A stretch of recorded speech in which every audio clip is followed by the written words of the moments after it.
Ek skryf vir jou.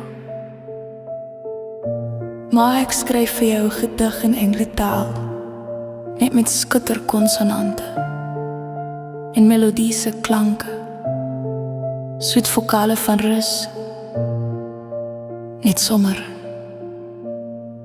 'n engelgedig. Want jy het my gevorm in jou vereelde hande, my deurgrond met jou geelbruin oë, my berispe met steekwoorde onverbiddelik teen my afdwaal.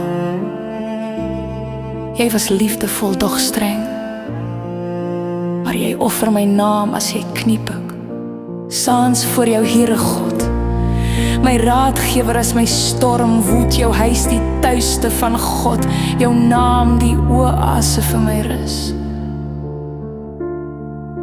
Ek is so seer, mamma. Jy is nie meer hier nie. Maar ek weet my gedigie is by jou.